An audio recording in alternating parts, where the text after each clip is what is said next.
Israel के लिए लड़ रहे मुस्लिम सैनिक। जी हाँ, ईरान के दावों और हमास की लड़ाई के बीच एक सच्चाई जो दुनिया को चौंका रही है। नमस्कार, मैं हूं राघवेंद्र, स्वागत है आप सभी का इन खबर पर।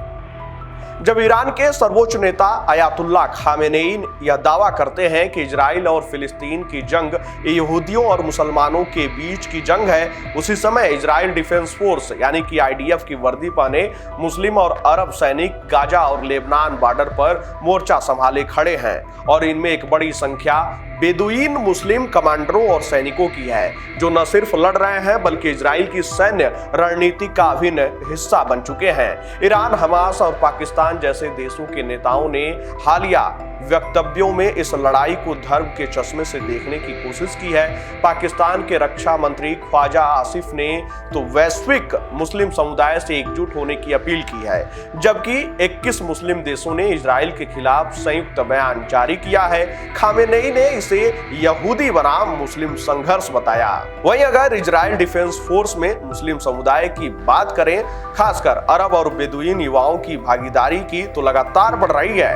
2020 में 606 मुस्लिम युवा आईडीएफ में शामिल हुए, वहीं 2019 में 489, 2018 में 436। इनमें से ज्यादातर युवाओं ने अपनी मर्जी से कॉम्बैक्ट यूनिट यानी कि लड़ाकू इकाइयों को चुना, जबकि इजराइल का कानून उन्हें सैन्य सेवा के लिए मजबूर नहीं करता।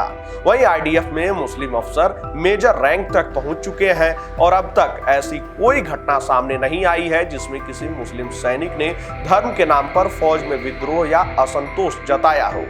जब 7 अक्टूबर 2023 को हमास ने इजराइल पर भीषण हमला किया, तो जवाब देने के लिए आईडीएफ की अग्रिम टुकड़ी की अगुवाई एक अरब बेदुइन कमांडर ने की। यह घटना प्रतीक बन गई उस बदलाव का जिसमें इजराइल की रक्षा के लिए अब मुस्लिम समुदाय के लोग खुद को समर्पित कर रहे हैं। वहीं आपको बता दें कि आखिर बेदुइन मुस्लिम समुदाय क्या है। बेदुइन एक घुमंतु मुस्लिम अरब समुदाय है जो ऐतिहासिक रूप से सऊदी अरब, सिनाई और नेगेव रेगिस्तान में मवेशियों के साथ घूमता था। इजराइल की स्थापना के बाद बेदुइनों ने यहूदी समुदायों के साथ सहयोग किया और 1948 के अरब इजराइल युद्ध में महत्वपूर्ण भूमिका निभाई। शेख हुसैन मोहम्मद अली अबू यूसुफ के नेतृत्व में पाल हेईब यूनिट ने यहूदी बस्तियों की रक्षा की।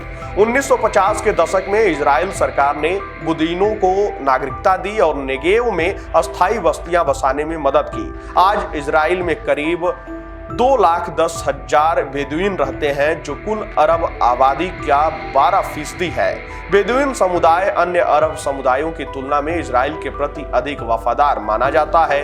वे अपनी जनजातीय पहचान को प्राथमिकता देते हैं और अक्सर फिलिस्तीनी राष्ट्रीय आंदोलन से अलग रहते हैं। वहीं बेदुइनों की प्राकृतिक ट्रैकिंग और रेगिस्तानी इलाकों की समझ उन्हें सीमा सुरक्षा और आतंकवाद विरोधी अभियानों में विशेष बनाती है।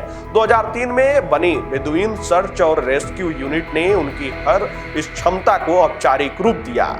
वहीं आईडीएफ में मुस्लिम सैनिक न केवल इजराइल की आंतरिक सुरक्षा में योगदान दे रहे हैं, बल्कि ईरान समर्थित आतंकी संगठनों जैसे हमास, हिजबुल्लाह और इस्लामिक जिहाद के खिलाफ भी मोर्चा संभाल रहे हैं। 2003 में इजराइल ने पहली बार बेदुइन सर्च और रेस्क्यू यूनिट बनाई। 2018 में इन यूनिट्स में केवल 84 सिपाही थे। 2020 तक संख्या बढ़कर 171 हो गई। 2021 में 600 बेदुइन युवा आईडीएफ में शामिल हुए। हर साल लगभग 450 बेदुइन युवा वॉलंटियर के रूप में शामिल हो रहे हैं। इन यूनिट्स को खासतौर पर गाजा, मिस्र और इजराइल बॉर्डर की सुरक्षा के लिए प्रशिक्षित किया गया है। इनमें से लगभग 40% सैनिक गैर बेदुइन मुस्लिम, ईसाई और सर्कैसियन समुदाय से हैं। इजराइल की खुफिया एजेंसी मोसाद के नेटवर्क में भी मुस्लिम समुदाय की मौजूदगी देखी गई है। 16 जून को ईरान ने 16 मुस्लिम जासूसों को गिरफ्तार किया, जो कथित तौर पर मोसाद के लिए काम कर रहे थे।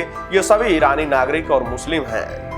वहीं इसका मतलब है कि ईरान के भीतर भी ऐसे लोग हैं जो कट्टरपंथी शासन और उसके आतंकी नेटवर्क से असहमत हैं और इजराइल का साथ दे रहे हैं।